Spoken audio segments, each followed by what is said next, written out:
तो संजय राउत को क्या लग रहा था कि वो अब आजाद हैं?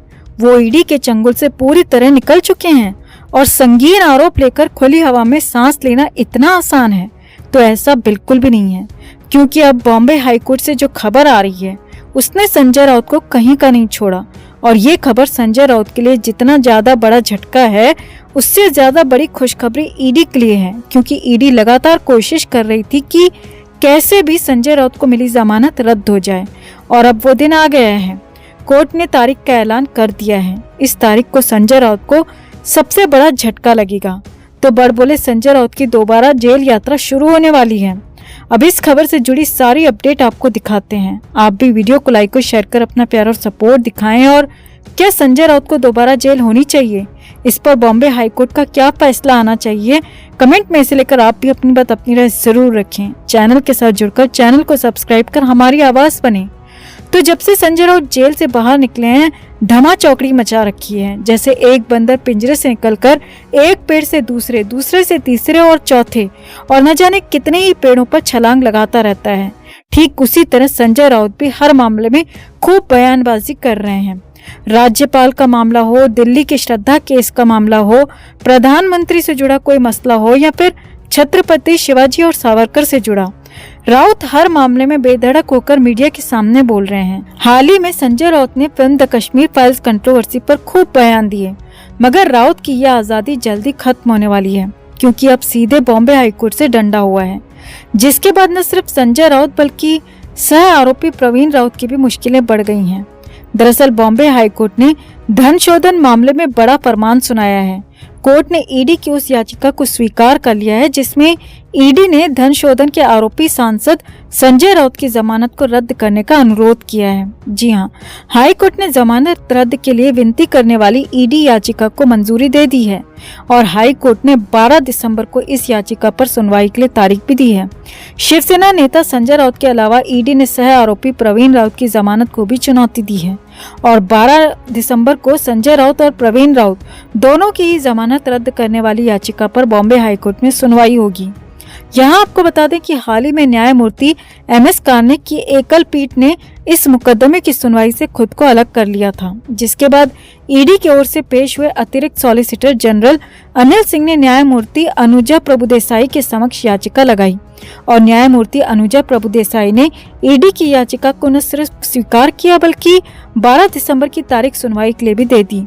अब ईडी को पक्का विश्वास है कि कोर्ट में वो अपनी बात साबित कर देंगे और कोर्ट में संजय राउत और प्रवीण राउत दोनों की ही जमानत को रद्द करवाकर उन्हें दोबारा जेल में डलवा देंगे।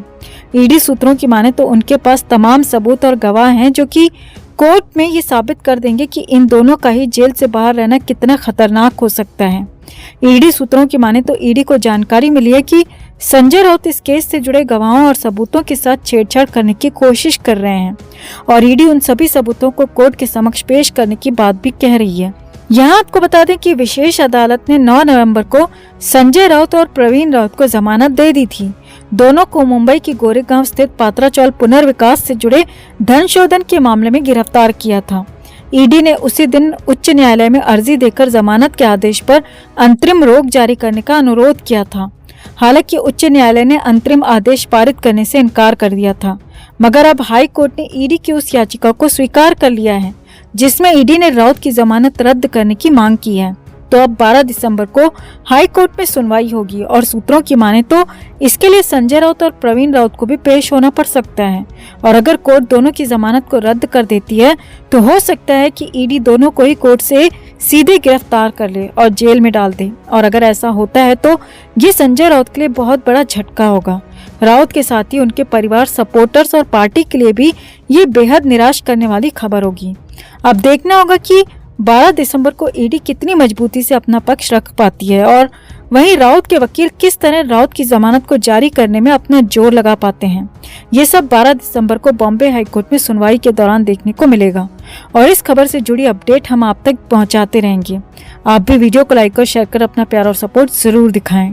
तो संजय राउत के लिए कहा जाता है कि वो एक ऐसे व्यक्ति हैं जो कि जान चली जाए मगर जुबान न जाए वाली प्रवृत्ति को फॉलो करते हैं। राउत को चुप रहना आता ही नहीं और अपने शब्दों से आग ऐसी उगलते हैं कि उससे खुद का ही घर जला बैठते हैं। तो जेल से बाहर आने के बाद राउत ने सामना पर फिर से आधिपत्य जमा लिया है और सामना में अब की बार एक ऐसा लेख लिखा है जो कि मुख्यमंत्री और उप मुख्यमंत्री को टारगेट कर रहा है। अब विरोधी पार्टी का काम विरोध करना होता है, मगर विरोध की भी अपनी मर्यादा होती है। लेकिन राउत ने तो हर मर्यादा को तार तार कर दिया और एकनाथ शिंदे और देवेंद्र फडणवीस को इनडायरेक्टली नामर्द तक कह दिया। दरअसल शिवसेना के मुखपत्र सामना के जरिए संजय राउत ने शिवाजी महाराज और वीर सावरकर के संबंध में बीजेपी की भूमिका को लेकर जमकर निशाना साधा है। राउत ने सामना के जरिए सवाल उठाया है कि जिस तरह का जोश बीजेपी ने वीर सावरकर के अपमान के समय दिखाया था, वैसा ही जोश छत्रपति शिवाजी महाराज के अपमान के समय क्यों नहीं दिखाया। राउत ने कहा कि विरोध तो दूर की बात, इसके उलट बीजेपी ने तो शिवाजी महाराज का अपमान करने वाली प्रवृत्ति का समर्थन किया, उसे बढ़ावा दिया।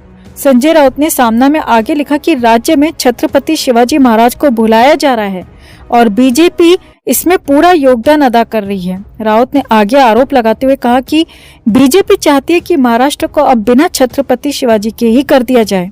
राउत ने बहुत बड़ा आरोप लगाते हुए कहा कि महाराष्ट्र की सरकार में बैठे लोग महाराष्ट्र को नामर्द बनाने की साजिश शुरू कर चुके हैं। उनमें खुद में तो मर्दानगी है नहीं और राज्य को भी नामर्द बनाने पर तुले हुए हैं। राउत ने आगे कहा, शिवाजी महाराज अगर नायक ना होते तो क्या आजादी की लड़ाई के लिए बाल गंगाधर तिलक ने शिव जयंती का उत्सव मनाने का फैसला किया होता। राउत ने आगे सवाल पूछते हुए कहा कि तिलक ने शिवाजी महाराज और गणपति को घर से सार्वजनिक पंडाल लाने तक का काम किया। शिवाजी भवानी के नाम से ही संयुक्त महाराष्ट्र की लड़ाई लड़ी और जीती भी, जिसके बाद ही मुंबई महाराष्ट्र को मिली। क्या शिंदे और फडणवीस ये सब मिटा देना चाहते हैं?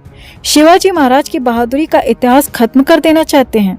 राउत ने कहा, मैं साफ साफ शब्दों में कहता हूँ, मराठी होकर अगर जो व्यक्ति शिवाजी महाराज का नाम नहीं लेता वो मर्द है ही नहीं, वो हमारी नजर में नामर्द है और वो पूरे महाराष्ट्र को भी नामर्द बना देना चाहते हैं।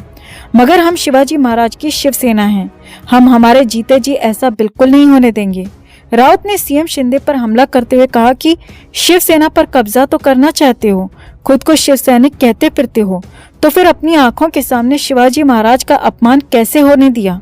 राउत ने सामना में आगे लिखा कि मोहम्मद पैगंबर पर विवादित टिप्पणी के बाद इस्लामी और अरब राष्ट्र ने इसका विरोध किया था तो फौरन नुपुर शर्मा को पद और पार्टी से हटा दिया गया था।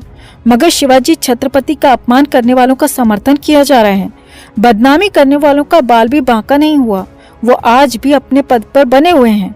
राउत ने कहा, राज्यपाल भगत सिंह कोश्यारी और सुधांशु त्रिवेदी अब तक अपने पदों पर क्यों बने हुए हैं? उन्हें भी नुपुर शर्मा की तरह आईना क्यों नहीं दिखाया जा रहा?